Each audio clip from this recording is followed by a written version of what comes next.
Similarly, on the item, we add the quantity based pricing, right? So if I open a particular item, so here we add that, right? Maximum of quantity based pricing levels. What should be the quantity based pricing levels? 5. We have defined it here, right? So if I open that item, it will have 5 levels of quantity based pricing. Okay, so if I go to that particular item, and if I scroll down under sales and pricing, we have 5 levels of quantity based pricing, right? Yes. Okay, so if I make it here 3, I'll be able to enter only 3 levels of quantity based pricing. Okay, so the number that we define here defines the quantity or the levels that can be defined on a particular item. Okay. Okay.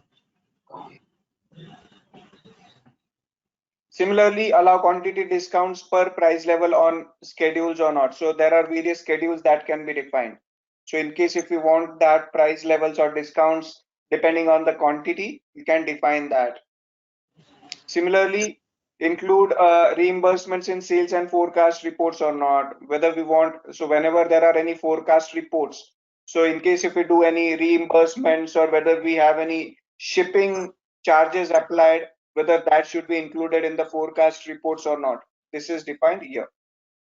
Similarly, what are the transactions that we need to exclude from the sales report? Sales reports are nothing but it will have all the sales transactions such as sales orders, invoices, credit memo, and all those stuff.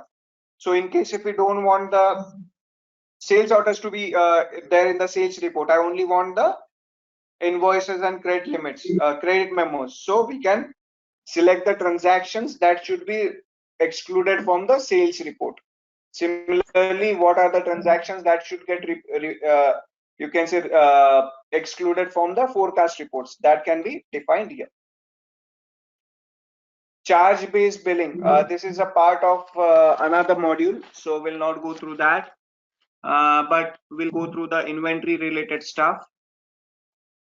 Whether we want to have whether we want the scanning to be done for the individual items or not. So in case if we have any advanced inventory module, so there in that case whether we want to use preferred bin all the item receipts or not. Are you aware of the concept of landed cost?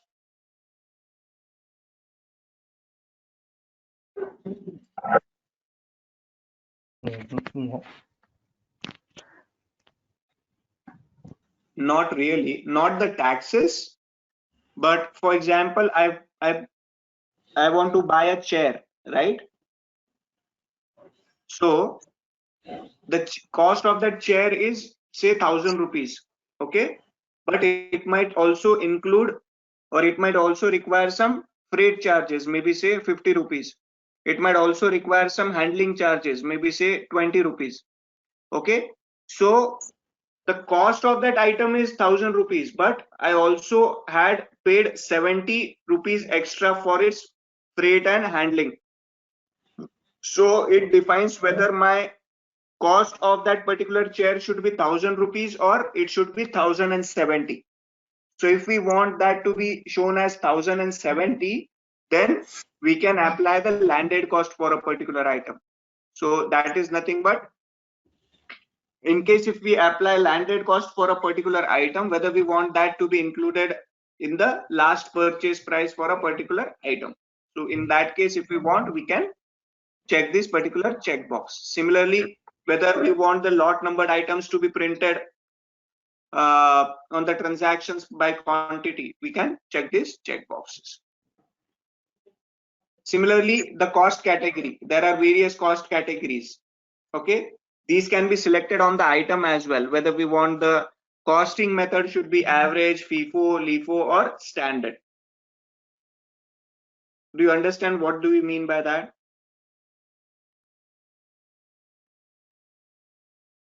No. Okay, so there are various costing methods available. Average is nothing but, so for example, I brought a chair today at 1,000 rupees. Okay, but tomorrow I brought the same chair at 1,100 rupees. Okay, so I have two chairs in my stock. One is for 1,000 rupees and the other one is for 1,100 rupees. Okay, so if I use the costing as average, so my total or the average cost for that particular item would be 1,050. Do you understand what do you mean by average? Yes, yes. Similarly, FIFO, first in, first out. So what it will do is, first I bought that chair at 1,000 rupees. Okay, so the first cost of that particular item, if I sell it, would be 1,000, and the second one would be 1,100. Same for LIFO, last in, first out. So the first one would be 1,100 and the second one would be 1,000. Yes. And the last one is standard costing. Standard costing is nothing but when we went through the you can say the accounts, you might have seen the various variance accounts. Okay, variance accounts, cost variance accounts and other stuff. So generally the standard costing is used when when some customers or organizations use manufacturing, or they might be into wholesale distribution. So standard costing is nothing but it gives me the variance. So for example, the standard cost for the chair is 1,000 rupees. Okay, so if I use standard costing and if I buy that chair today at say 1,050, so what it will do is it will still keep the cost of that particular chair to be 1,000, and it will put the remaining 50 rupees to the variance account. Okay, similarly tomorrow the cost of that particular chair has reduced, say it is 970 now.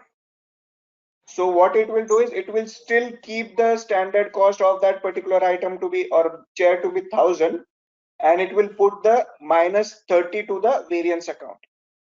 So this is nothing but the standard costing. This is generally used wherever there are very you can say, or the price of the raw materials vary on a day-to-day basis. Do you get that?